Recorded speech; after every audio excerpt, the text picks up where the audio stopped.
¿Cómo te va? Muy bien. Desde el año pasado que no conversamos.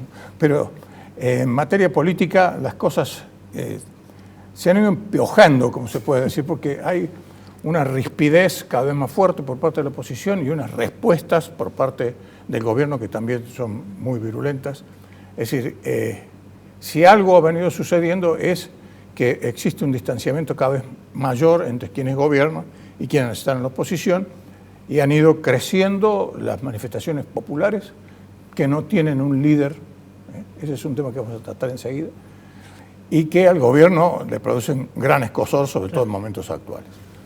Pero vayamos tema por tema. Quiero conocer tu opinión sobre si efectivamente pensás que en agosto va a haber paso. No, en agosto no. Seguro. No sé si va a haber, pero en agosto no.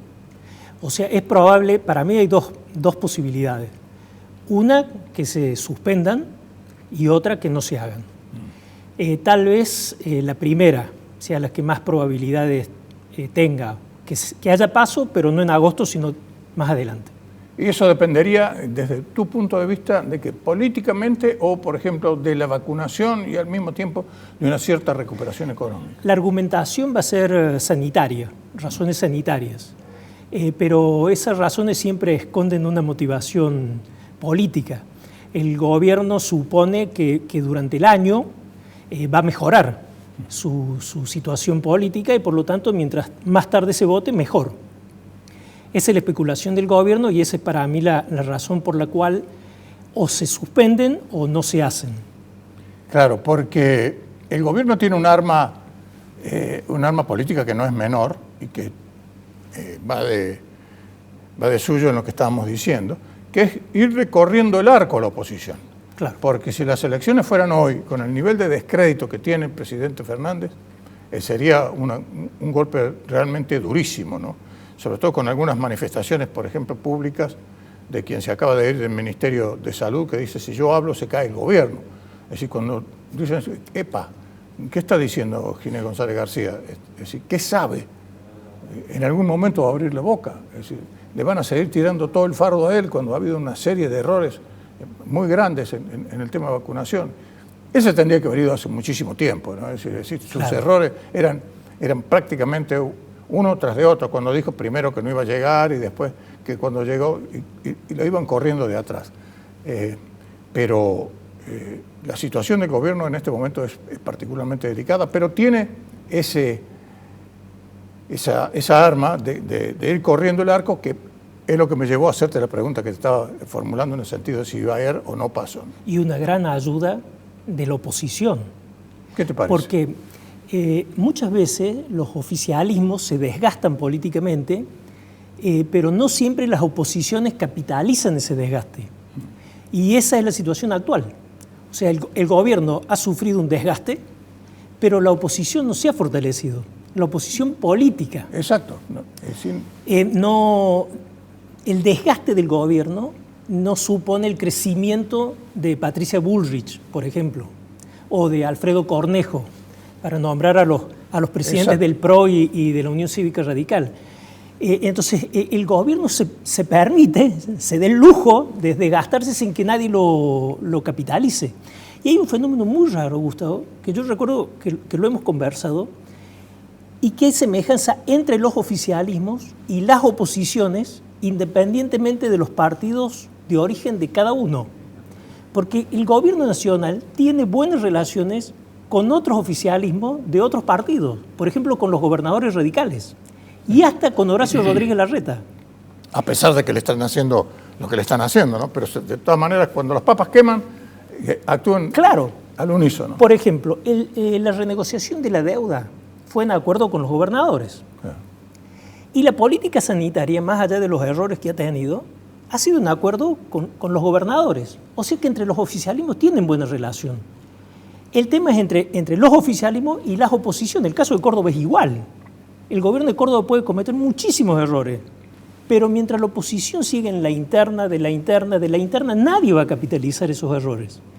Entonces, si las oposiciones no tienen alternativas, lo más probable es que el tiempo juegue a favor del oficialismo. Hoy la coalición funciona como oficialismo y como oposición al mismo tiempo. Las oposiciones más fuertes, las que más dañan al gobierno, además de sus propios errores, son las críticas de otras partes de la misma coalición de gobierno. Sí, exactamente lo que estaba diciendo yo recién con el Instituto Patria. Tal cual.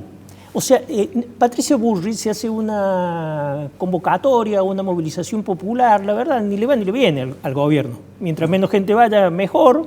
Si cometen algún error en la movilización, mejor todavía. Claro, como el tema de los ropajes cadavéricos, ¿no? Pero no le provoca daño.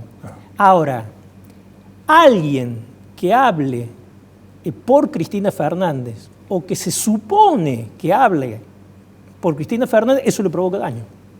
Entonces está adentro.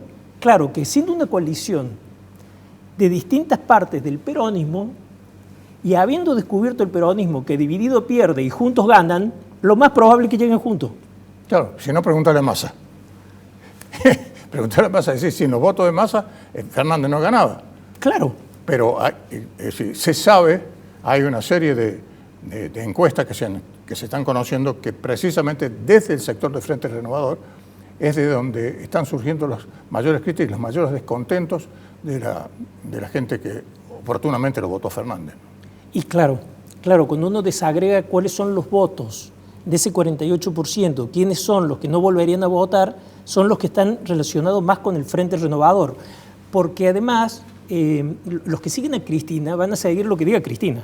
Hay un grupo... Sí, no, eso es anteojeras para adelante. Y es un porcentaje que no alcanza para ganar una elección, pero sin ese porcentaje se pierde la elección. Entonces, claro, hay que cuidar, este es el gran tema de Fernández, ese equilibrio, esa imagen de él hablando en el Congreso con Massa a la derecha y con Cristina a la izquierda, hasta gráficamente, ¿verdad? Sí. Es la foto de la coalición. Si logra sostener eso y tener algunos aciertos en la gestión, o sea, que el plan de vacunación avance, que la economía crezca, por lo que ustedes estaban conversando hace un momento, hasta estadísticamente un 4, un 5, un 6%, y la gran variable, si controla la inflación, controlar la inflación para nosotros significa tener un 2% por mes. Ojalá. Claro, porque uno dice, bueno, ¿qué significa? ¿Que no va a haber inflación? No, que puede haber 2% por mes. Que es altísima a nivel internacional, altísima, pero para los argentinos sería un logro impresionante. Con eso, llegando a fin de año, con la oposición detrás del oficialismo, porque en esto hay que ver, con el discurso de Fernández de hoy, de este tema de decir, voy a querellar criminalmente por el tema del Fondo Monetario Internacional. Eso no es una cuestión técnica, no es una cuestión judicial, es una cuestión política. Claro. ¿De qué vamos a discutir mañana, la semana que viene, el mes que viene? De la sentencia de Lázaro Báez, de las vacunas VIP, ya está. Ahora vamos por el tema de si este endeudamiento, claro, todas las explicaciones técnicas, si el déficit, si para el común de la gente no, nada, Macri endeudó el país, es la deuda con el fondo y queda explicación ante la justicia. Y ese es cambio de agenda. Entonces, ¿ahora qué sale? Y ahora va a salir, nosotros cuando vemos las repercusiones de los medios, entre hoy, mañana, lo que va de la semana, toda esta semana que viene, vamos a ver a los dirigentes de la oposición contestándole diciendo, no es cierto, no fue el endeudamiento, el déficit, listo. Se puso adelante de nuevo. Claro, es decir, de nuevo la iniciativa la tiene el oficialismo. Y particularmente Cristina Fernández de Kirchner, porque esa es una jugada típica de Cristina. Es kirchnerismo puro. Claro, sí. Es truco, quiero vale 4, ¿no? El retruco no, lo pasemos, vamos para adelante. Hoy fue un discurso, hoy tuvo un discurso muy enfocado políticamente. Uno puede estar de acuerdo o no, pero sabe exactamente a quién le habla. Le habla a ese 48% que lo votó. Y el resto lo da por perdido. Ese porcentaje, que es alto, porque en este año, Gustavo, las elecciones que nosotros tenemos son de medio término, claro, y se ponen en juego las bancas que se ganaron hace 4 años. Exacto. En la mejor elección, en una gran elección de Cambiemos. O sea que en esta elección, los que más ponen en juego son los opositores. Claro, ponen más banca en juego. Ese es un dato interesantísimo, Emilio. Porque no estamos, ya sé que las elecciones las gana el que saca, bueno, no siempre, pero el que saca un voto más, se dice, bueno, ganó las elecciones, pero esta no es una elección de votos, es una elección de bancas. Exacto. ¿Cuál es el objetivo político del gobierno? Mayoría en la Cámara de Diputados. la reforma judicial puede esperar. ¿Por qué? Porque no hay mayoría. Entonces, se puede alcanzar esa mayoría y con la cantidad de bancas que se ponen en juego y una elección donde, por eso le apunta a ese 48%.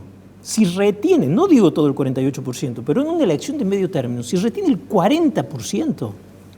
Con eso le alcanza. Efectivamente, con eso le alcanza. Y sobre todo con una oposición, yo no diría atomizada, es casi como una anomia dentro de la oposición.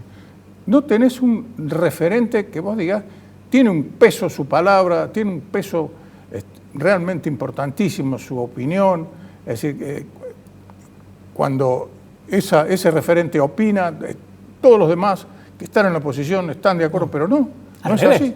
Inclusive se vienen elecciones internas dentro del radicalismo también en algunos lugares, ahora, sí. dentro de muy poquito. Que es la interna de una parte...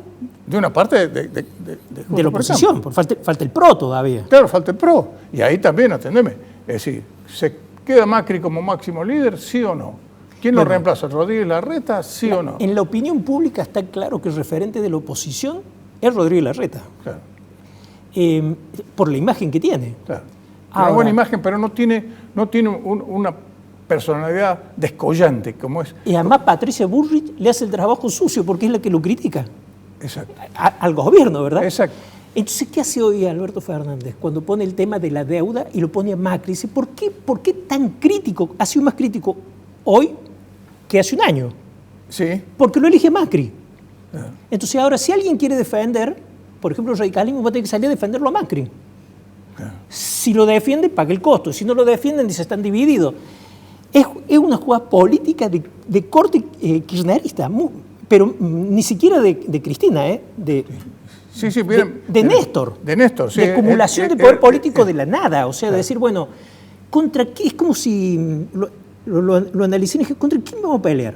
A ver, ¿contra quién? Y contra el fondo no, porque el fondo en realidad ahora estamos tratando de hacer un acuerdo. Claro. Pero como el fondo también tiene su interna, y vamos a decir que a ver cómo fue este tema de la deuda.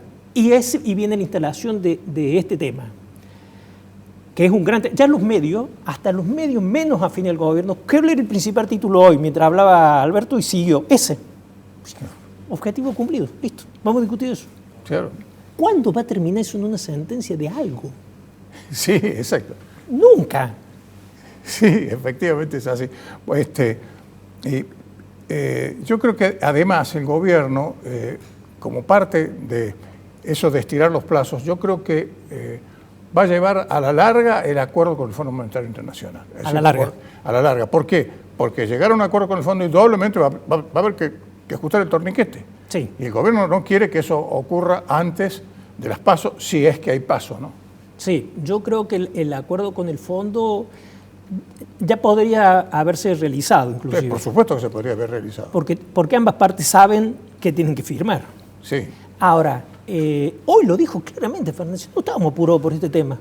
Sí, es seguro que dijo así. Claramente, porque vamos a poner nuestras condiciones. Viene el gran... Ama la narrativa del peronismo en general, pero del kirchnerismo en particular, siempre ha sido muy conmovedora, ¿verdad? Yo recuerdo, bueno, vos mucho mejor, cuando Kirchner le pagó descontado al Fondo Monetario Internacional y después nos endeudamos con Chávez a tasas superiores. Sí.